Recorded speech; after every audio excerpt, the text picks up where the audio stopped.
불교를 널리 전한 큰 스님 원효 그림 글 김정화 그림 한창수.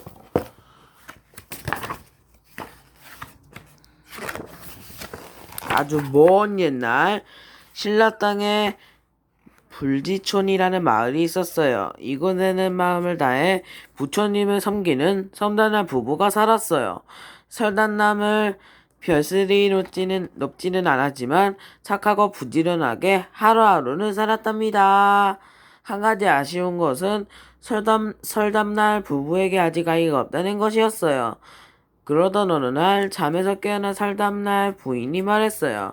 참으로 신기한 꿈을 꾸었어요. 하늘에서 큰 별 하나가 제 품으로 떨어지지 뭐예요. 부인은 이 꿈을 꾼 뒤 아기를 갖게 되었어요. 아기를 낳을 때가 가까워오자 부부는 부인이 친정으로 길에 떠났지요. 설담날 부부가 밤나무 숲을 지날 때였어요. 갑자기 배가 아프기 시작하자 부인이 힘들게 말했어요. 여보, 아무래도 아기가 나올 것 같아요. 새담남은 자기 털옷을 벗어 커다란 밤나무에 걸었어요. 그리고 아기를 낳을 수 있도록 자리를 만들었지요. 응애. 조금 뒤 부인은 건강한 아들을 낳았어요. 그 순간 하늘에서는 아름다운 오색구름이 피어올랐지요. 부인, 저 안에 좀 보시오. 이 아이는 아이가 아닌가 보여. 설담날은 아들에게 서당이라는 이름을 지어주었어요. 617년 밤나무 아래에서 태어난 이 아이가 바로 우리나라의 큰 스님인 원효 대사랍니다.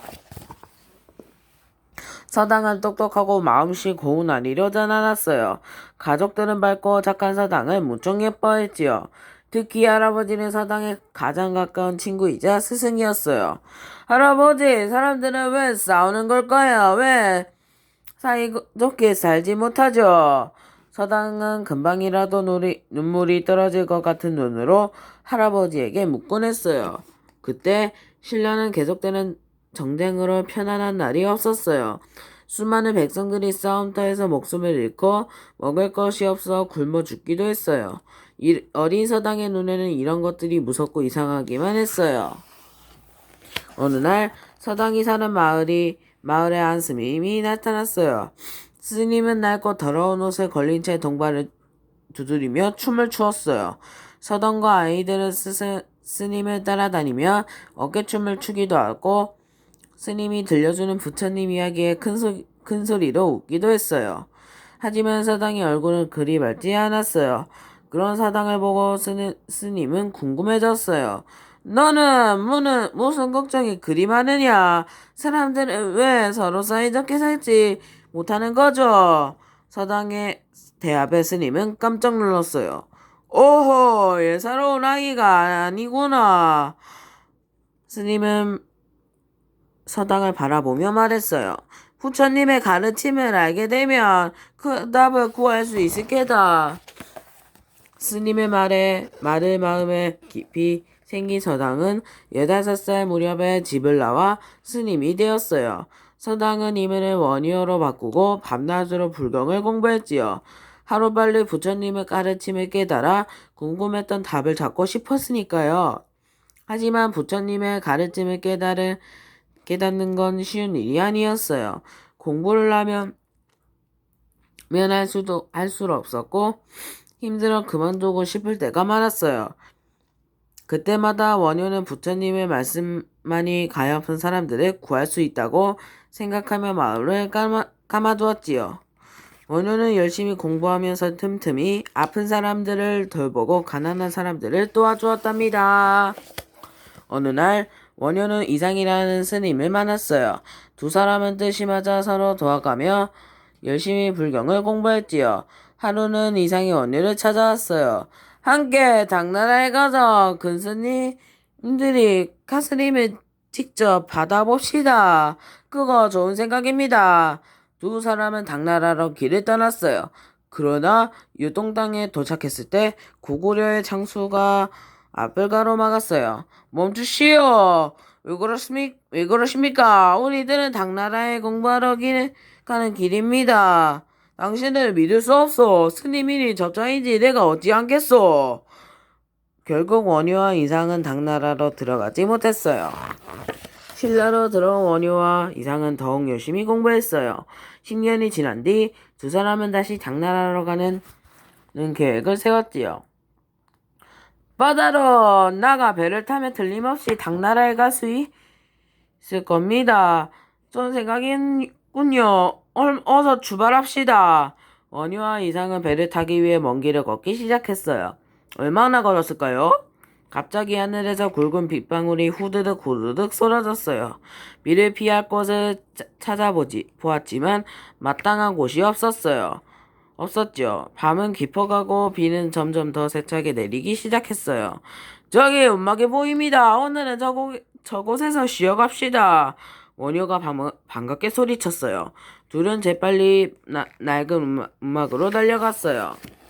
먼 길을 걸어온 뒤라 두 사람은 금세 잠이 들었어요. 물. 잠을 자던 원효는 목이 말라 눈을 떴어요.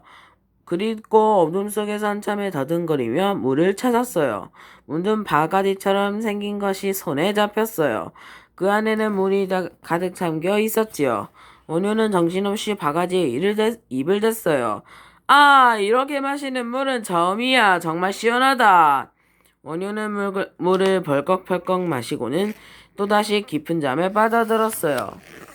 다음날 아침 잠에서 깨어난 원효와 이상은 깜짝 놀랐어요.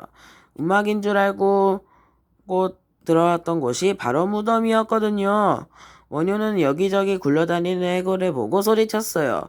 이런, 간밤에 내가 마신 물은 빗물이 아니라 해골에 고여있던 썩은 물이었구나. 원효는 참지 못하고 구역질을 나기 시작했어요. 손가락을 목에 넣어 마신 것을 토해 내려했지만 아무것도 나오지 않았지요. 원효는 한동안 아무 말 없이 앉아 곰곰이 생각했어요.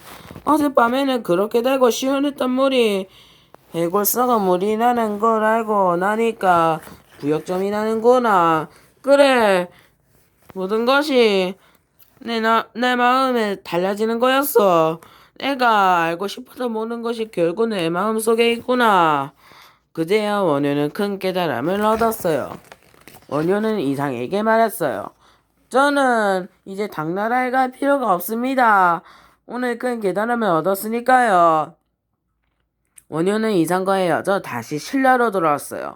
이상이 당나라에서 열심히 공부하는 동안 원효는 쉬지 않고 불공을 들이며 부처님 말씀을 책으로 썼지요. 광대들과 어울려 재미있는 놀이판을 벌이기도 하고 거지들과 어울려 이 집 저 집을 돌며 부처님 말씀을 전하기도 했어요. 다른 스님들의 눈에는 그런 원효가 눈에 가시 같았지요. 쯧쯧, 스님이 저러고 다니다니 부끄럽지도 않는가 보군. 하지만 원효는 아랑곳하지 않았어요. 뜻도 모르는 채 어려운 불공을 외우는 것보다 부처님의 가르침을 직접 따르는 것이 100배 더 낫다오.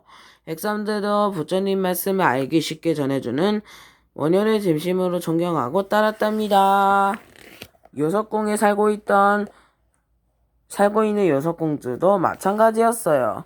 아, 원효 대사님의 말씀을 들을 때가 가장 행복해.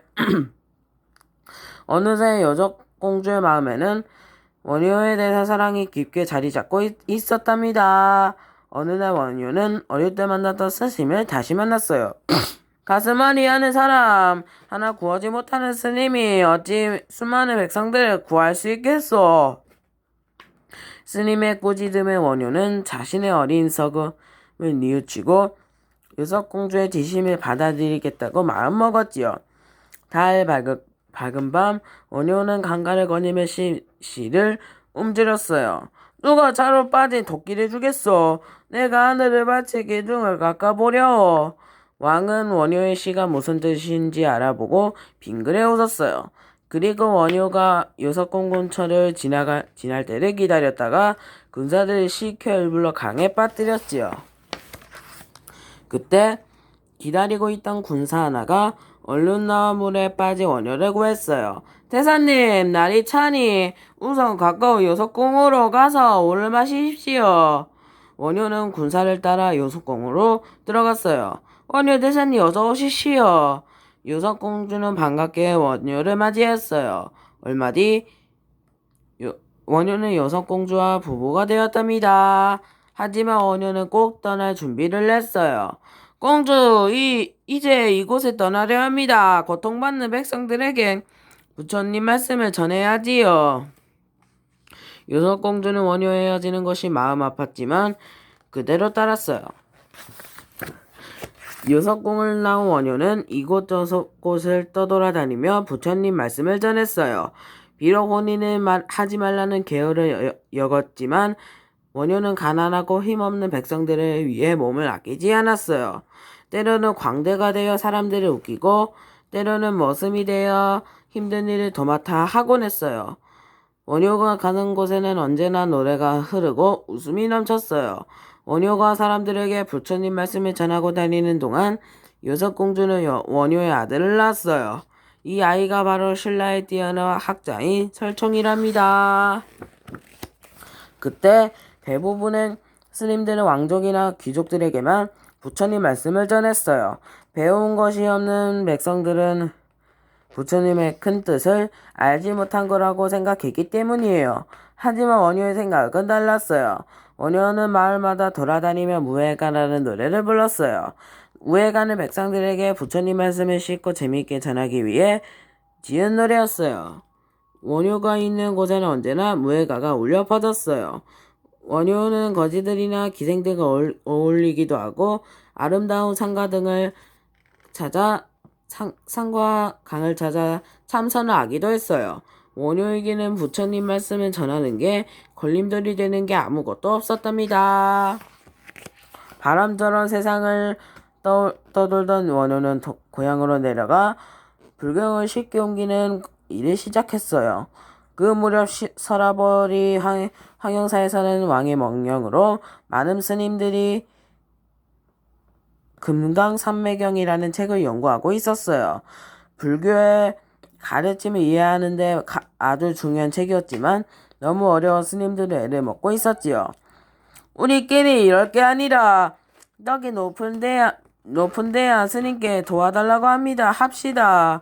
왕과 스님들은 대한 스님에게 쓴 금강산매경의 풀이를 부탁했어요. 하지만 대한 스님마저 고개를 설레설레 했지요. 제 힘으로는 어렵습니다. 신라 땅에서 이 책을 불이할 수 있는 사람 오직 한 사람 원효뿐입니다. 왕은 곧바로 원효에게 사람을 보내 서라벌로 오게 했어요. 원효는 금강산매경을 풀어서 쉽고 재미있게 이야기해 주었지요. 원효대사 정말 대단하시오. 회사님 고맙습니다. 저도 이제 금강산매경의 뜻을 잘 알겠습니다. 왕과 스님들은 모두 원효의 높은 낚시에 크게 감탄했어요. 그 뒤로도 원효는 더 많은 책들을 풀이해 사람들에게 전하다가 686년 70살의 나이로 세상을 떠났어요. 원효는 모든 것이 마음에 달려있다는 소중한 깨달음을 얻은 뒤 몸과 마음을 다해 백성들에게 부처님의 가르침을 전하려고 했었어요. 이러한 원효의 큰 마음은 오랜 시간이 지난 오늘까지도 우리들에게 커다란 감동을 주고 있답니다. 끝.